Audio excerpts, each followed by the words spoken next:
Can I jump into another area that is just full of dum-dum? Full of dummy to dum-dum-dumbness? Yeah, oh, so good. Ladies and gentlemen, I apologize. Jimmy Dore, we might bail on this one because it'll be so tiresome and gross. U.S. is terrified of losing Africa to China. Are we now? Is that the United States is afraid of losing Africa to China? Now, would it have anything to do with the fact that there is an active slave labor movement in China right now? That the government itself is engaged in forced labor and forced sterilization, any of that stuff? No? I'm sure he'll bring up the Tuskegee Airmen or something like that, and it makes everything the same. So, you know, us doing something that was awful and stopping is the same as China doing something awful and continuing to grow it and expand it and include more people in it. It's basically the same thing, right? Because, I mean, it's kind of, I guess it's sort of a kill the witness idea. If you murder somebody and there's a witness, you've already killed somebody, so you might as well kill the witness, and you're not any more guilty of murder if you've done it twice. They can only hang you once. It seems to be the moral depth of Jimmy's take on China. Kamala Harris tweeted this out. This is what she says. Listen to this. Our administration will be guided not by what we can do for Africa, but what we can do with Africa.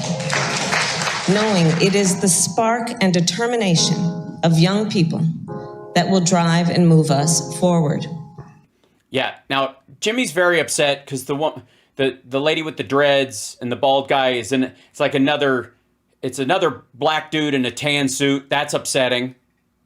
Obviously wearing something from the Obama collection.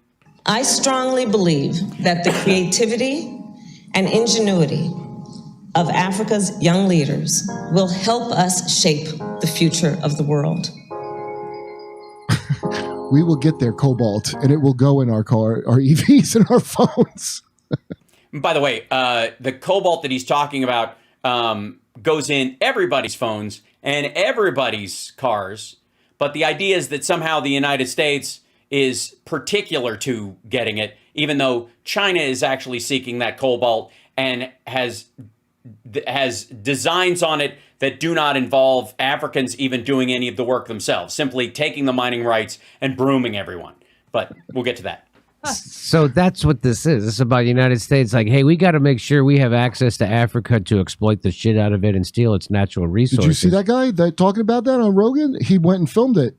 What? He was on Rogan? Wow. Yeah, there's a guy who did, just so you know, Rogan had a guy on who was talking about the cobalt mines and how that some of the African nations that are, that get cobalt use child labor and all kinds of other stuff, which is of concern, which is why you have Western companies starting to finally come around to limitations on where they get it from and standards by which it's got to be done. And by the way, if there's going to be a standard about the extraction of cobalt and there's a unifying push, and hold on one second, there may even be, UN cobalt mining. There you go. Hold on.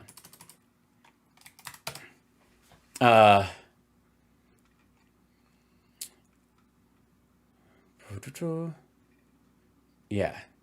Like here's the council. Here's an organization that Jimmy is obviously gonna love. The Council on Foreign Relations, which this used to be the whipping boy before the WEF, before the World Economic Forum. It was the Council on Foreign Relations. It was basically, if you ask Kurt Metzger about the Council on Foreign Relations, he'll tell you they're basically the Illuminati. Yeah. So here you go. More than 70% of the world's cobalt is produced in the Democratic Republic of Congo. And 15 to 30% of the Congolese cobalt is produced by artisanal and small-scale mining. For years, human rights groups have documented severe human rights issues in mining operations. These human rights risks are particularly high in artisanal mines in the DRC, a country weakened by violent ethnic conflict, Ebola, and high levels of corruption. Child labor, fatal accidents, and violent clashes between artisanal miners and security personnel of large mining firms are recurrent. ASM cannot simply be shut down, however. It is a lifeline for millions of Congolese who live in extreme poverty. So what they mean by artisanal, by the way, is like one person mining it, just like, gold miners in the 49ers in San Francisco area back in the 1800s, there was a mixture of like mining companies and individuals doing this, and there were fights over land use and all that kind of stuff. Same shit playing out right now about cobalt in the Congo, and the DRC has some major problems. But again, 70% of the world's cobalt comes from the Congo. Now, from the DRC, what Jimmy and Kurt are more than likely going to say, and I have not pre-watched this clip, as I don't, is, first of all, Jimmy doesn't give a fuck about one African nation to another. They're all the same. It's a wash. The history of each one of them, what the like military, cultural differences between those countries, doesn't matter. It's just a giant black continent, and it all mishes together. Like he doesn't even do reading on our own bills. Why the fuck would he look there? But more than likely, he's going to say this, and this is where Kurt's going in his. Let me look at how he's showing 4 whites right now. He's just, dude, you have to. He's more than like. Well, we'll see what he says. I don't want to get ahead of myself. Let's see what he says. But more than likely, I have a feeling it's that. Cobalt is Africa, Africa is cobalt, and it's all the same, and that's the only thing that comes in. There's not a differentiation on what kind of mining happens in different countries and the difference between, say, like blood diamonds, which were specific to, like Sierra Leone was very known for blood diamonds in particular, and parts of South Africa is where it was trafficked through. That there wasn't so much that in, say, Ghana and other countries. So all the mining for cobalt's almost all of the Congo. Oh no! And it's of course officially we're against. And then he filmed it's not machines, it's hand people. Right, and look at Jimmy, in flip flops, mining this stuff because almost like 70% of it comes from Congo. Really? Yep. So they got slavery. It's everything's slaves that you have. Everything's slaves that you have. Okay, first of all, it's not everything slaves that you have. Because if it was slavery, it'd be an easy answer to it. The point is that there are people in flip-flops who are just mining it. They're selling what they mine themselves. That's what they mean by artisanal miners. Now, Kurt and Jimmy just see people in dirt-poor conditions, and there has to be someone running them and just stealing what they have. South Africa, DRC, kind of like how South America equals Mexico. Yes, it's very similar. Slaves, everything. Remember what? Everything is made by slaves, everything. No, it fucking isn't. That's the point. Is that you've got big mining companies and individuals who mine cobalt because they can make money off of it because there's a rush for it, and they can sell what they find. And if it wasn't there to mine, they would have nothing. But the difference is like the fight over control, the like ongoing Congolese civil war. There's yet another resource to be fought over. It's very rife with conflict. Now let's see if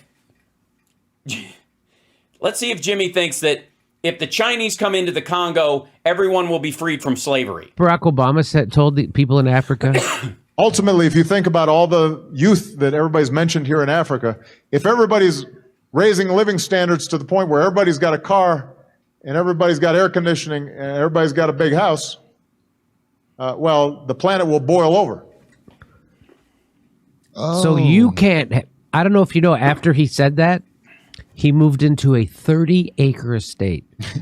After he told people in Africa that you can't have air conditioning or a car, he moved into a 30-acre estate. How many air conditioners do you think he has? By the way, the exportation of the American dream to every person on the planet and the excess of that is the question. And that conversation's been happening since the fucking 70s. On that estate.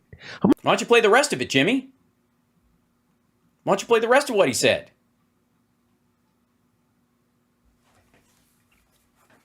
Why don't you, why you cut it right before that and cut it right afterwards? I mean, I don't do that with your clips. How many cars do you think Barack Obama has on his 30-acre estate? But they can't have them. I don't think he's even saying so much to them as he's saying to everyone else back home. It's not we're going to raise them up. You're all going to be lowered to that living standard. Yeah. like you got. Right. Okay. So Kurt has actually seen the full clip, which is that we got to find a way to live within our means as far as the environment. That it's not everybody gets to like a giant gas guzzling Cadillac and has their air conditioning blowing all day, and that idea. And it's not physically possible. There aren't that amount of resources, especially in those areas, and even throughout the United States. It just isn't materially possible. But everybody living beyond their means is detrimental to the environment, is the idea. And that's what he's talking about. We need to use less. We are one of the countries, we're 4% of the population, and yet we're the biggest polluter, is the idea. He's saying you guys are in this together. No, what he's trying to pretend is that we have to do this on renewable energy. Oh, I see. He's trying to pretend. Is that what he's doing, Jimmy? Holy shit. So Jimmy has come out against renewables. I guess his transfer to just right-wing fear-mongering bullshit is complete at some point. Doesn't he love Elon Musk, though? Isn't he all in on Elon's cars and battery packs? Doesn't he have one? That's his next sentence. Oh, okay. Unless we find new ways of producing energy. Hey, there you go. Unless we find new ways of getting energy. And that's, and by the way, that ultimately, there was the fusion reaction stuff that came out, like that's where he said this is a monstrosity, and Glenn Beck says it's 30 years away, and it's just it's the Biden administration tricking people into thinking that renewables are worth exploring. I don't know why Jimmy Dore is actively against renewables other than Trump is. Yeah. The use of media materials and produced by the... Okay. Ultimately, if you think about all the youth that everybody's mentioned here, He's just playing it again. Africa, if everybody's raising living standards to the point where everybody's got a car and everybody's got air conditioning and everybody's got a big house, well, the planet will boil over unless we find new ways of producing energy. Right. If everything runs on fucking diesel and Freon and by the way, that was specifically in his push to get us towards those very renewables. To get us off fossil fuels. The fossil fuels needed to provide all those things as people move from developing economies to first world economic status, which is what you hope for. If you use the old system to do it, if we're already cooking based on the number of people on the planet who do it now, it'll be horrifying. So, of course, we have to seek new ways to have energy. And again, look at him weirded out by it. Does anybody... What the fuck... What side of this is he on? Well, he's being honest. Not everybody can't have it. Some people get it. Right. Everybody in America can. Believe me, everybody in his country gets to have it. No, because he was pushing us towards having those renewables here. There is no Tesla without the Obama administration. Obama specifically added funding for electric cars and electric vehicles in the Big Three bailout and gave extra money to companies like Tesla. Specifically, that was the biggest one outside of the Big Three that got a huge chunk of money, would not fucking exist if it weren't for the Obama administration. With the idea that we can have a better life, but we need to use fewer resources to do it, and that's going to take innovation, and we got to move in that direction. And again, Jimmy, for the record, lives in a $1.4 million house in the Hollywood fucking hills. He does not drive a solar vehicle when he's doing stand-up and touring around the country. He flies coach or business class, more than likely. Everybody on this continent, we got it. You don't get it. No, fuckhead. First of all, he seems higher than usual. But secondly, no, we were the first country to start moving in that direction, more than any other single country. The United States has invested in renewables more than any other country. The Chinese had the status as the biggest investment into renewables, and I am here to tell you, as someone who has been there, it's bullshit. It's a mask for how much coal they use, and they don't even mine the coal themselves. They have to buy it from Australia. Well, I guess you could have it, but we need your stuff to make it for ourselves. So Yeah. We're going to take the materials we need so we can have the thing you can't have out of your country. No, they sell it. It is a resource to be sold for something new that doesn't pollute as much as petroleum products, for example. Go watch There Will Be Blood. Look at what the beginning of the oil rush was like. Both companies and individuals who fought with each other, who got killed, the accidents, all the other shit that's going on with cobalt in Africa right now happened with petroleum. It was just a long fucking time ago. So nobody cares anymore. So what this really is?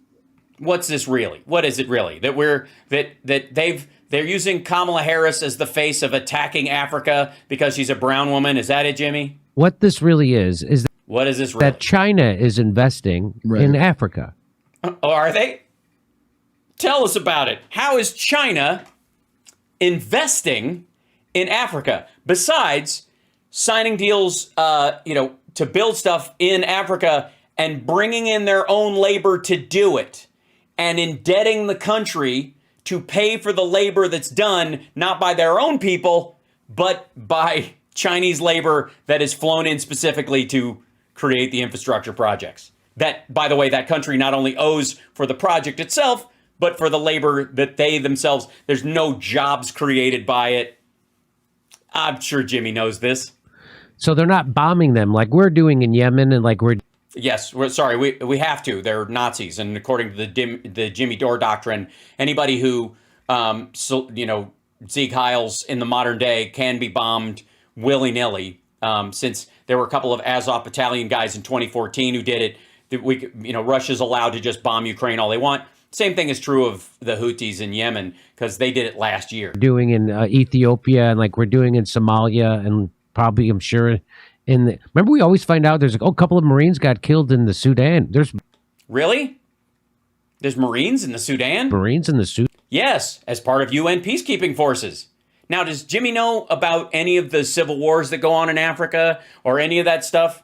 Does Jimmy know about his buddy Vladimir Putin's crowd, the Wagner Group, disemboweling pregnant women in Somalia?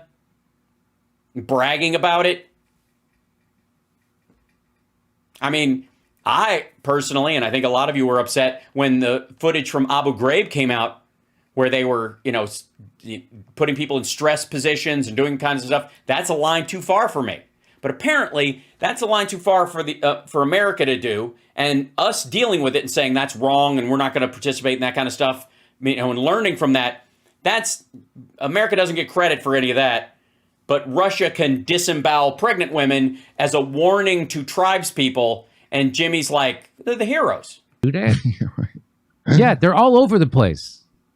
So yeah, they just all over the place. What, forcing capitalism on them at the barrel of a gun?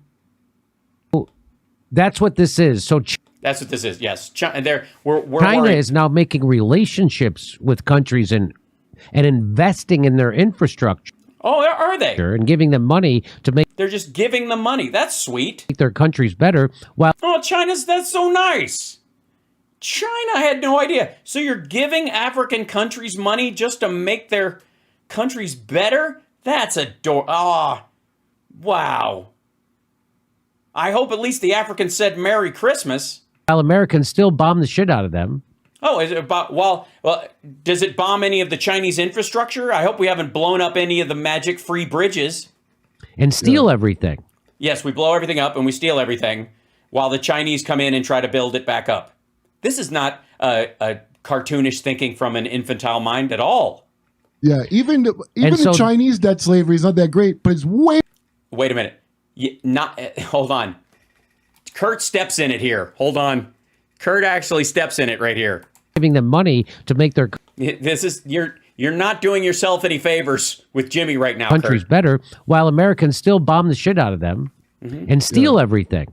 Yeah, even the Chinese debt slavery is not that great, but it's way better than our debt slavery. Way better. Yeah. And Is it? What's our debt slavery? Explain what the U.S.'s debt slavery is in Congo. Or more to the point, what would be the UN debt slavery, because apparently they owe us money for patrolling ceasefires and shit like that. It's way better than the IMF. Yep. And so, Is it? Is it? What's the standard for IMF forgiveness of African loans, Jimmy, versus Chinese forgiveness of the loans? What happens when you don't repay an IMF loan versus what happens when you don't repay a Chinese loan? Anybody know? Besides the Chinese keep your airport or your port or your land for 100 years? Ask, yeah. so that's what this is. She's like, oh, That's what this is, sure. that now they realize, the West realize, because they lost Africa when it came to Ukraine. They're not on board. Oh, yeah, Africa, by the way, Africa supports Russia in this, the whole continent. Yeah. Honest, I know what you're thinking. Some countries do, some countries don't. Some countries that specifically have oil and gas relationships with Russia in particular, because of their human rights violations, that they get the oil and gas from there. They go outside the sanctions because they have sanctions of their very own. But that's not, don't think about that. The whole continent, from Egypt to South Africa, it doesn't matter. And now they're starting to build another monetary system. And it's Are they? called BRICS. Oh, I see. This is great. So there's a new money system called BRICS. And it's, you mean the, yeah.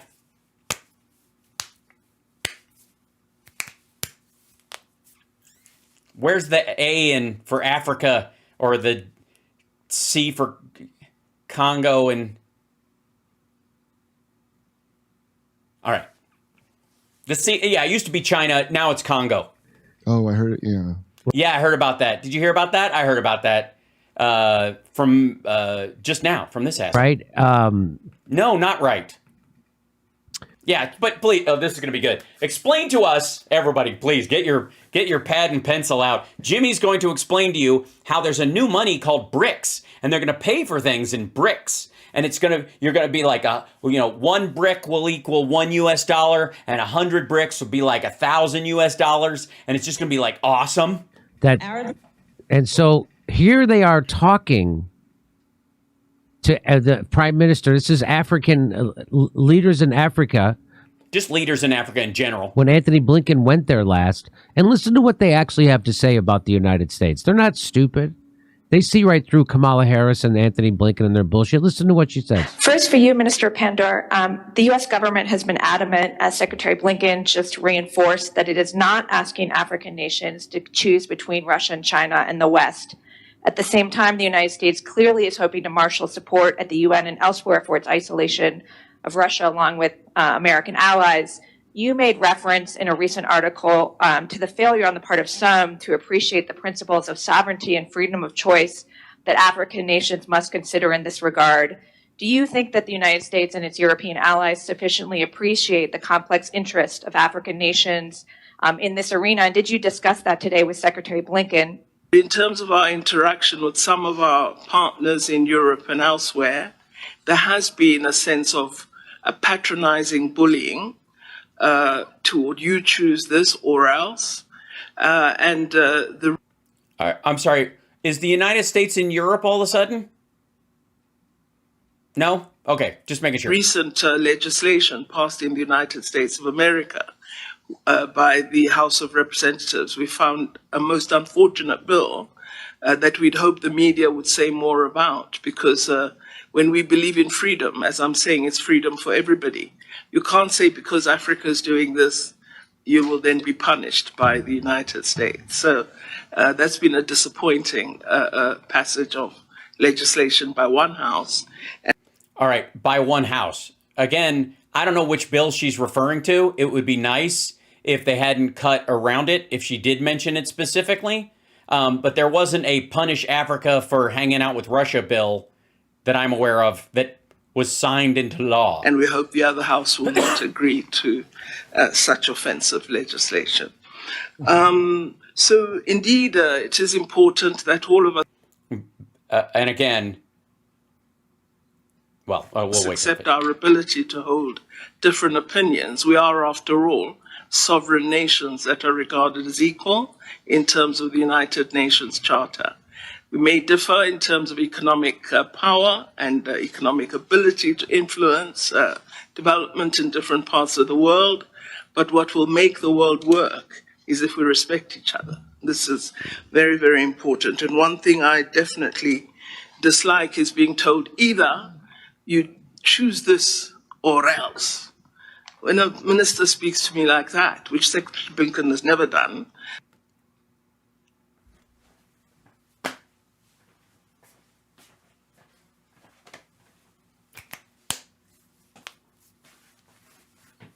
Run that by me again. dislike is being told either you choose this or else. When a minister speaks to me like that, which Secretary Blinken has never done, Womp, womp, womp, womp. It shouldn't be this easy. You shouldn't dunk on yourself, Jimmy, you fucking tool. but some have, But some have. Not the United States, though. Weird. I definitely will not be bullied in that way, nor would I Nor would, and by the way, the U.S. government hasn't. expect any other African country worth its salt. So she's saying that she's not going to let the West bully her. Oh, it's the West now. I see. West. Basically, the West is the United States, and so if we don't say it, then we're making, I don't know what, Hungary do it? And anyways, tell me more about this BRICS money. I want to know how I can invest in this new BRICS coin. they see through that shit. Do they? What shit do they see through? The choosing sides between Russia and Ukraine because some of them are invested in the oil and gas trade and they don't really have another choice? She's, by the way, she's from South Africa. Oh, all right. Gotcha. What? I'm just wondering, what influence did the American public have on the ending of apartheid? And what was the general feeling throughout the latter part of the 80s toward apartheid? Anybody remember the good old US of A? Were we fighting to hang on to apartheid? We thought it was a win-win. Did we come out fervently against Nelson Mandela? Country. So, the United States. Wait, drone strikes a growing threat to African civilians. This is from ISS. Is droning the shit out of Africa. Oh, we're droning the shit out of Africa. I didn't know that we were droning the shit out of it. Drone strikes are a growing threat to African civilians. Look at that. Well, that means the U.S. by ourselves is clearly drone striking the shit out of Africans. Hold on one second. I don't suppose I can find that article as well, but I wouldn't presume that. Drone strikes, a growing threat to African civilians. Okay, let's do it for the... this is from Institute for Security Studies. Here it is. And let's see. Oh, boy. Policy changes in the U.S. add to risks already facing the Horn and Sahel. When did this happen? When did those policy changes happen, fucknut? Look at that. 27th of February, 2019? Wait for it. Wait for it. Since 2016, Donald Trump has loosened the reins on U.S. drone program by lowering the standard for who can be targeted and where. For fuck's sake, man. This is, by the way, one of the standards I use to push back on this. There's no real difference. There's two legs in the same pair of pants. It's always the uniparty. It doesn't matter. There's no difference between Democrats and Republicans. The fact is that civilian deaths from drone strikes went up 70% in the first year. In the first year of the Trump administration, more civilians were killed in drone strikes than in the preceding 8 of the Obama years altogether. 8 years versus 11 fucking months.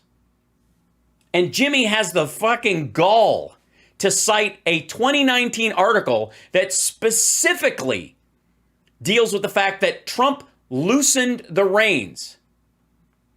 Along with more casualties, Trump has exponentially increased the pace of drone strikes in Somalia. You fucking ain't right, it matters who's president. Look at him just be pointing to it. Look at that. You don't have to read the rest of the article. Who cares when it was written? Who cares that he cuts it off before? Notice how he cuts it off just on this picture right here. Before this part. Policy changes in the U.S. add to risks already facing the Horn and Sahel. Okay. Why would he cut that part off? Well, because you'd have to ask, when did the policy changes happen? What policy changes are we talking about?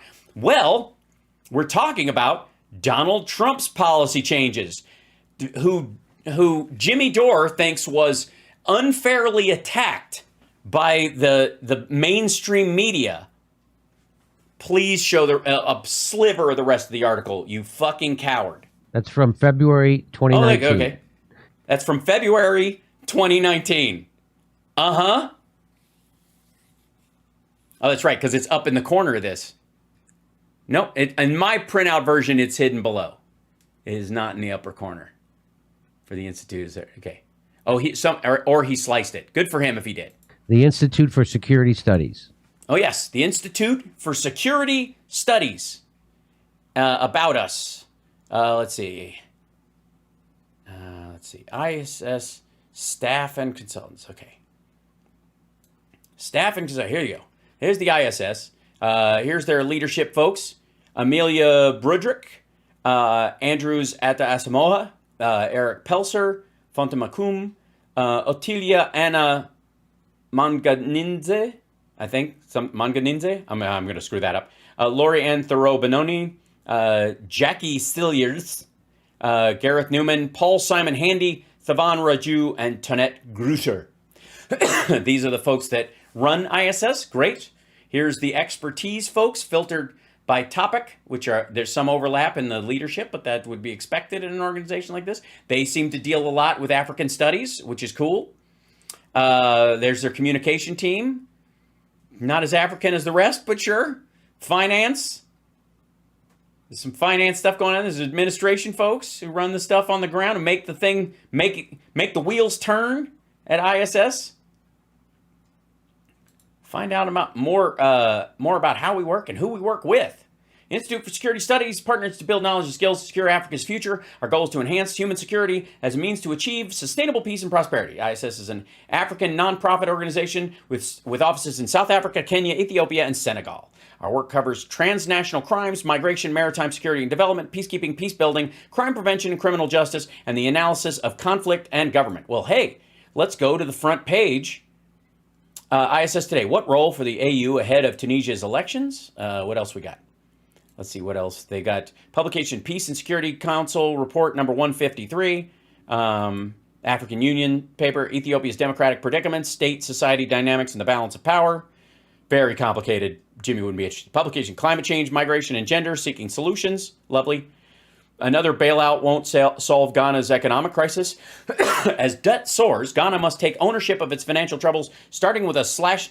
all right. So, just for the record, ISS, the Institute for Security Studies, which, may have every reason to have their opinion, knock themselves up, but are coming down on the side of austerity in terms of Ghana's issues. Ghana being the Greece of Africa, according to the ISS, and they just you can't keep sending them money. At some point, they've got to grow up and put on their big boy pants. So the ISS thinks austerity is the solution for Ghana's issues. Hey, here's another one. Reversing Trump, Biden acts to deploy U.S. troops to Somalia. Did we blew up that car? Is that what we did? Did you include that picture? All right, hold on one second. By the way, pulling the troops out of there versus using drones, for example, where Trump was fine just using drones and killing more civilians. More troops means more personal interaction, and there's more on the line there. But let's look at it. Politico.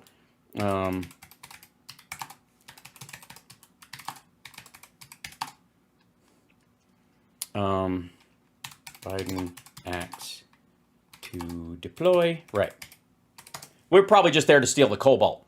Right? Here it is. There's the article. Reversing Trump, Biden acts to deploy U.S. troops to Somalia. U.S. troops will be repositioned from elsewhere in Africa to train and provide other support to Somali forces in their fight against al-Shabaab. President Joe Biden signed an order to reposition U.S. troops from elsewhere in Africa to train and provide other support to Somali forces against al-Shabaab. Okay, well, that's what they said in there. We don't know what the picture is of. President Joe Biden signed an order on Monday to redeploy hundreds of U.S. troops to Somalia to counter Islamic extremist rebel group al-Shabaab, an effort that American military leaders said had been hampered by President Donald Trump's late-term decision to withdraw forces from the country. U.S. troops will be repositioned from elsewhere in Africa to train and provide other support to Somali forces in their fight against al-Shabaab. It's a reminder that the U.S. remains engaged in the long fight against Islamic extremists around the world, even if the effort has been eclipsed by the war in Ukraine and other matters. The decision to station forces again in Somalia rather than rotate them in and out is intended to maximize the safety and effectiveness of our forces and enable them to provide more efficient support for our partners. U.S. forces in Somalia will total under 500 and are not being sent to engage in direct combat, according to senior Biden administration officials who spoke on condition of anonymity to brief journalists on the rationale behind the decision. Instead, the troops will work with Somali forces and provide security to personnel from the State Department and the U.S. Agency for International Development as they work. Provide security to personnel from the State Department and U.S. Agency for International Development as they work with the government to emerge from years of turmoil, the official said. Trump abruptly ordered the withdrawal of approximately 700 troops from Somalia at the end of his term in January 2021, an extension of a broader policy seeking to pull U.S. out of what he diversely referred to as endless wars around the world, and also called them shithole countries. By the way, if I may,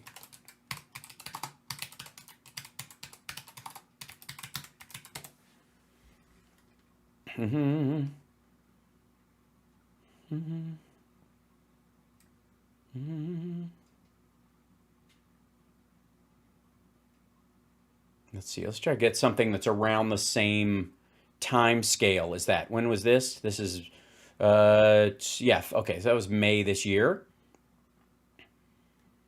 It's a little later. That's 2019.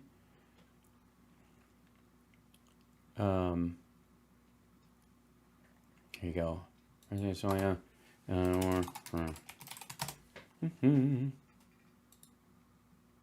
here's for the Center for Strategic and International Studies. Massacres, executions, and falsified graves, the Wagner Group's mounting humanitarian cost in Mali. On April 22nd, 2022, the French military released satellite imagery and drone footage documenting an attempt by Russian Wagner Group mercenaries to stage evidence of French atrocities near an army base in Gossi in northern Mali. The footage showed Wagner Group's troops arriving at the base and arranging corpses in shallow mass graves to falsify evidence of mass killings by French forces. France transferred control of the base to the Malian armed forces. Earlier that week, amid the withdrawal of French troops from the country, Russian-linked social media accounts quickly blamed French forces for the killings in a series of inauthentic posts. Although Wagner attempted to stage evidence of French atrocities in Gossi, it is the Russian contractors themselves that frequently commit such indiscriminate killings. Wagner is a Russian private military company, unofficially linked to the Russian government, although, I mean, please, including Kremlin. Wagner deployed to Mali in December of 2021 to train local forces and provide security services amid political instability and a growing Salafi jihadist threat in the country. In exchange, Wagner had secured financial gains, including access to natural resources, and is able to pursue Moscow's geopolitical goals. This model follows Wagner's typical pattern of engagement in sub-Saharan Africa, where it has pursued partnerships. Hi. Oh, look at this. Kitties. What's the kitties?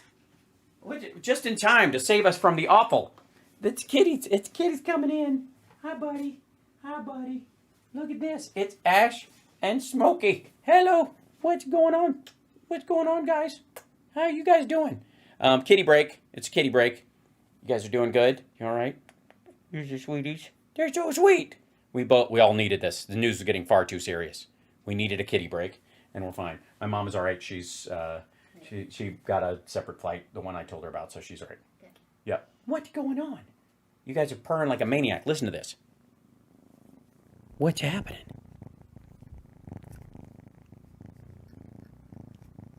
That's right. It's much better. Aw. Hi, guys. And they don't even have their bells on. So you've broken out of jail and you don't even have your collars on so you can escape. You're looking at the fan? They're very excited. Well, once I feed them, I'll put their bells on. Okay. Do you want dinner? Sure. I was going to order salmon for the Mediterranean place. Okay. Just take skewers. I mean, yeah. Yeah. That'll work. Yeah. Okay. Can you adjust? Yeah. Give me some- Hi, buddy. Give me a Okay, there you go. adjustment. All right, there you go. You got that one? I'll do it this way. There we go. Excellent. Okay. Thanks. I'll get the door. Thanks. Oh, it was good. And anytime you're talking about the Wagner Group committing war crimes in Somalia, it's good to have a kitten break when dealing with that. Hi, everybody. Hold on. Let me, by the way, if I may, say hi to the chat real quick. I've been blazing on this. Thank you, Mark. Thank you, Carla. Let's see. Who else did I miss in this? Thank you, Sandy and James. Appreciate the super chats, you guys. Thank you, Salty Sylvester, for the gifted subs on Twitch. And Spiny Norma, thank you so much as well. Don't forget to support the show, like, subscribe, super chats, Venmos, whatnot. Yes, indeed. You're doing great. Okay, hold on one second.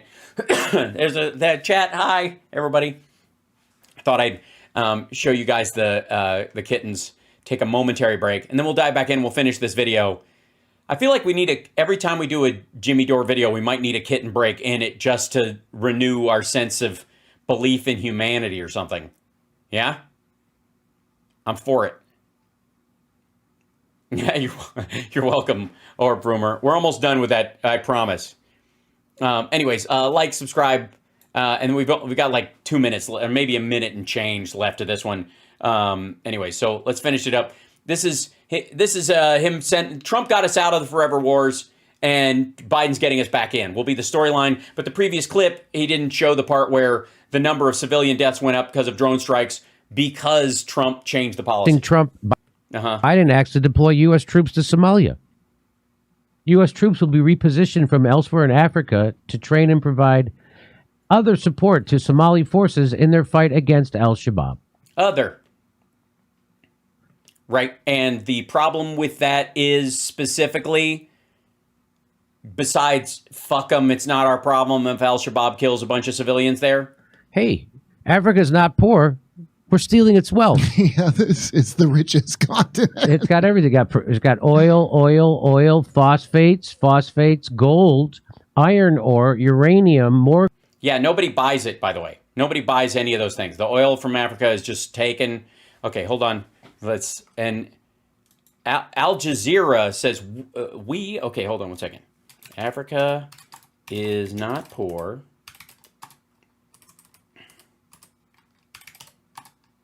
We are stealing its wealth. Look at that. It fills right in. There we go. That's Al Jazeera. When's this article from? Who wants to guess who was president when this article came out? It's time to change the way we talk and think about Africa. This is an opinion from Nick Dearden, director of UK campaigning organization Global Justice Now. Okay, Africa is poor, but we can try to help its people. It's a simple statement, repeated 1,000 images, newspaper stories, blah, blah, blah. When we read it, we reinforce assumptions and stories about Africa that we've heard all our lives. Try something different. We reconfirm our image of Africa. Try something different. Africa is rich, but we steal its wealth. That's the essence of a report PDF from several campaign groups released today. Based on a set of new figures, it finds that sub-Saharan Africa is a net creditor to the rest of the world to the tune of more than $41 billion. Sure, there's money going in, around $161 billion a year in the form of loans, remittances, those working outside Africa and sending money back home and aid. But there's also $203 billion leaving the continent. Some of this is direct, such as $68 billion in mainly dodged taxes.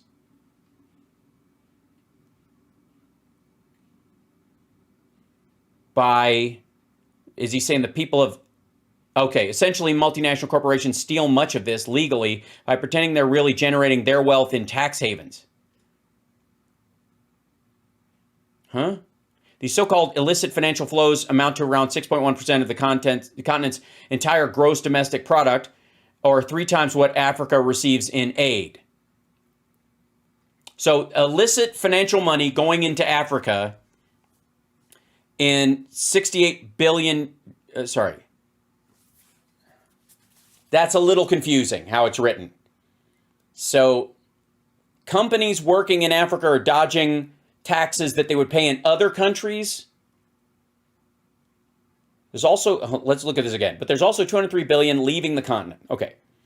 Some of this is direct, such as 68 billion in mainly dodge taxes. So let's say foreign companies coming in and investing that don't pay taxes in Africa. Essentially, multinational corporations steal much of this legally by pretending they are really generating their wealth in tax havens. That happens all over the world. These so-called illicit financial flows amount to 6.1% of the continent's entire gross domestic product and 3 times of what Africa receives in aid.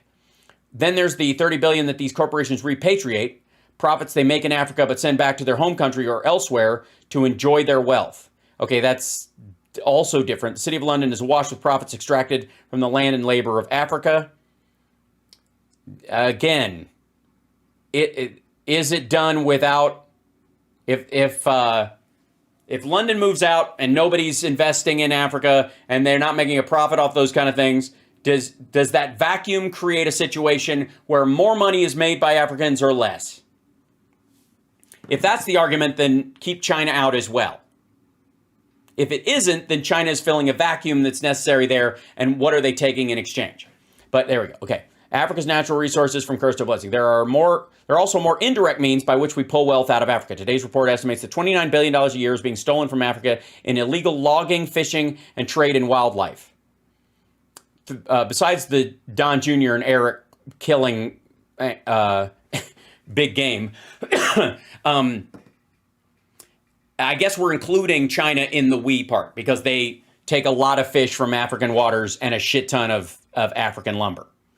38 billion is owed to Africa as a result of the damage that climate change will cause to their societies and economies as they are unable to use fossil fuels to develop in the way that Europe did. That's a really weird number on that, but also Biden pushing towards, pushing us to do what's effectively reparations to climate affected countries. Our climate crisis was not caused by Africa, but Africans will feel the effect more than most others. Needless to say, the funds are not currently forthcoming. Okay, for the record, fossil fuels are why the population of Africa has exploded just like it has everywhere else. And inefficient use of fossil fuels, which is rife throughout Africa and through the Middle East and through China and through South America, is a major contributor to carbon output. And while advanced countries have, newer cars that have, limitations on how much carbon they can put into the air, diesel tuk-tuks absolutely do not. And without that fossil fuel usage, again, a third of Africa's population would die of starvation in months. This is very, I would say that this is very condescending to Africa. Like, without that fossil fuels, they would die. There is no situation where, like, the African continent can be kept afloat by renewables the way the United States or Canada could, for example, because they don't have an infrastructure that can handle it or a power grid that is advanced enough to deal with it. We can, they can't. And so, again, if you remove the people who are throwing paint and fucking melted cheese on artwork and saying stop fossil fuels now, while they may come from a decent place, ultimately the pain of what they're asking for would be felt in third world countries, largely in Africa. And it's why we as a global community have to wean off those things with innovation and, so that those countries' carbon impact can, while it will last longer, can be buttressed by the West advancing quicker and using more renewables and the like, which is what Jimmy was bitching about Obama talking about earlier in the program. And again, this is from 2017, but he thinks it's yesterday. Gold, petroleum, diamonds, copper, uranium, more gold. Look at all the gold. Yeah. Diamonds and petroleum. Yeah, that's it. This, by the way, this map looks a lot like red states. All of these countries aren't just made of pure gold. That's where most of the gold comes from, but there's very little gold. And gold mining is a high polluting, shitty way to make a living. Tobacco. It's bad for your water and all. Copper, platinum. What is that over there? Timber. Timber. Oh, cobalt. Yeah, cobalt and diamonds is a big one. And there's another one. Cobalt and diamonds is a big one, which is why it's just right there. Hold on one second. Can I show you that? Cobalt and diamonds are a big one, but it's just this area. Yeah, let's see. Phosphates, petroleum. Yeah, we know. This, it's Middle Eastern, oil fields. Gold, yeah, cobalt. There's diamonds and cobalt over here and cobalt over here. So basically this area right here. The rest of it, that's it. This is the only area where they're finding cobalt is right in here. But that's a big one. Unlike gold and petroleum. I'm forgetting the name of, and you can only get it. Here it is, cobalt and tea and coffee also. Oh, sure, yeah, Ethiopia. Is that Ethiopia? Where's Ethiopia? Yeah, Is that it over here? Ethiopia up here? I know they make coffee in Ethiopia. Do they make coffee in Ethiopia? Is that how how hot's the water when they make coffee?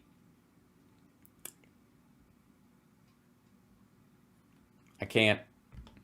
There's more stuff than they're showing on that map. I bet there is.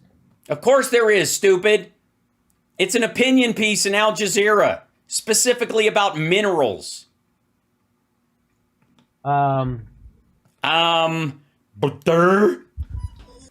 you can't just skip over. You know what they make in all those countries, Jimmy? Bricks. Yeah, brick money. The money in brick form. Tea, timber, titanium, tobacco, uranium, water, graphite, iron ore, whatever that is, nickel, petroleum, phosphate, platinum, and posaska something, whatever that is.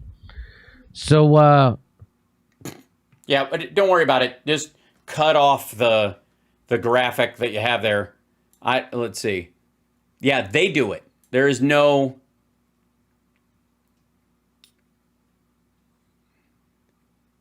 Petroleum, phosphates. I don't know I don't even know what he's on about. Natural gas. That's what he couldn't figure out. Iron ore, natural gas, and nickel. Yeah, Africa's not a poor continent. It's just that we steal all their shit. Well, first of all, South Africa, it's so funny. Like after, how we supported apartheid the whole time until we didn't. Only Lethal Weapon 2 is against it. But our official government, the idea you would go and try to guilt them into supporting your dumb war after that. Hey, we're doing live stand. Okay, that was it. That's the whole. And no, you're not doing live stand up. He does his show live. He stands during a portion of it. Stand up. He bitches about the U.S. government and then flies in planes that take off and land because the FAA makes sure they do. And in cities where tax dollars keep the lights on everywhere. In comedy clubs that are not unionized. Like, fuck off. Do you notice in that clip, just in retrospect, how many just bull turds were dropped and then forgotten about and just shrugged off as real? Like there's a BRICS money that's going to wipe out the dollar. That's going to happen. They're just going to come up with that. And also, because we're sending people in, like we're putting soldiers back in Somalia, that means we care less about the people there than we did when Donald Trump was indiscriminately drone striking them and removing soldiers because he's like, we don't have to do anything shit. We just fly over areas and blow shit up. And also, China is giving free bridges to Africa. By the way, hold on one second. If I may, point of order, and then I'll let you guys go for the evening.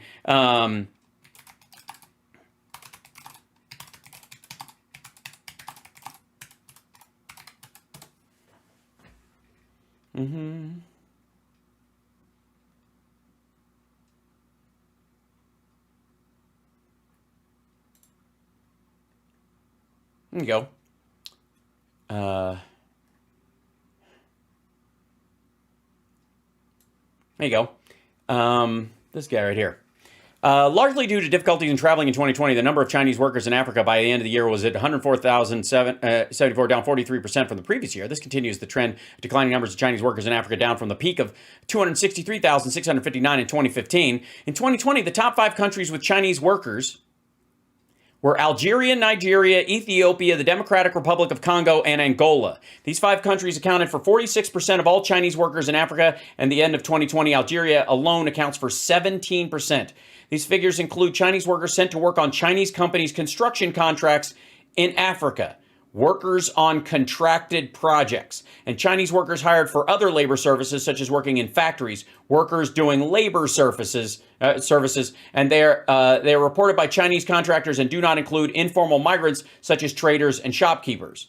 Several Chinese government sources report figures of Chinese labor abroad, but all sources report the same numbers. These sources include China's statistical yearbooks, the official website of the National Bureau of Statistics, the China Annual Bulletin of Statistics. This is, and they don't have a follow-up in here because of COVID, and nothing is, everything's dipped off since then. But Jimmy's going with stuff that's 2.5, 3 years old anyways. But the Chinese, when they, there we go.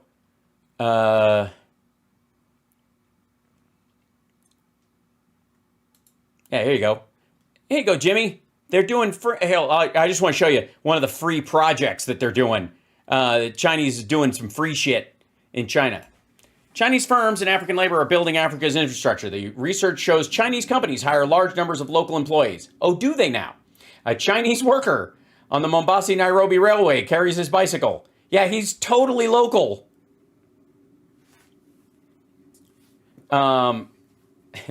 March, let's see, this is 2021. On March 18th, Tanzanians woke up to the news that their president, John Magufuli, had died. Nicknamed the bulldozer for his advocacy of infrastructure development, the African China circles, he was known for indefinitely suspending the involvement of China Merchants Holdings International in the development of the $10 billion Bagamoyo port, citing the project's skewed terms and conditions. Now, who skewed those terms and conditions?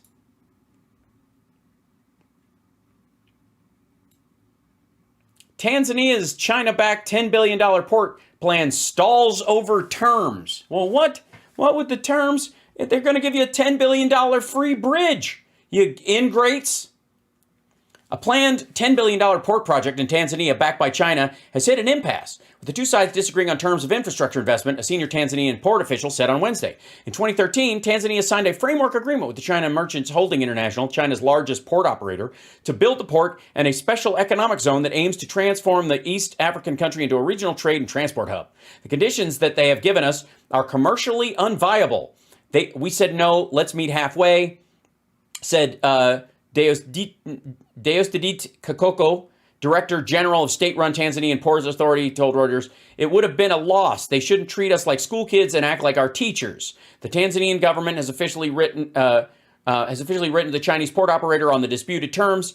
Kakoko said, "We are waiting for them to begin new talks. When they are ready, we will resume the negotiations." That never happened, by the way. China merchants said in an email statement in Reuters that many of the negotiations with the Tanzanian side had failed to result in a legally binding agreement. This project is purely commercial investment project, and China Merchants Port has its. This port is a purely commercial investment project, and China Merchants Port has in its overseas investment always followed the principles of commercial feasibility and win-win cooperation. The company said, but I thought they were giving him the bridge. The win-win. What are you talking about? Chinese Foreign Minister Liu Kang, speaking at a daily news brief in Beijing on Thursday, did not comment directly on the project, but noted China does its best to cooperate with Africa on infrastructure financing. China looks at the viability of products with their African partners to ensure their sustainability, he added. Since taking office in 2015, Tanzanian President John Magufuli's government has sought to renegotiate major deals with foreign investors in mining, natural gas, telecoms, and infrastructure projects as part of a new resource nationalism drive. The deal for the Bagamoyo port was signed in 2013 by the government of his predecessor, Jakaya Kikwete, during a visit of Chinese President Xi Jinping to the country. It is also financially backed by Oman's State General Reserve Fund. Members of parliament demanded explanation from the government last week on delays in implementation of the project. A groundbreaking ceremony for the project was held in late 2015, but actual construction of the port is yet to start. The port, to be built in Bagamoyo, north of Dar es Salaam, would dwarf neighboring Kenya's port of Mombasa, is meant to ease congestion at the port. Never happened because the Africans went, hey, you're not giving us anything. You're trying to fuck us. They renegotiated with the IMF and the Americans and the UK, but why not?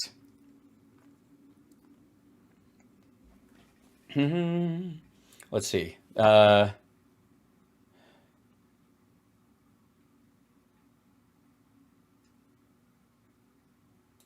I'm back up one more page and show you something else, and then we'll get this. Well,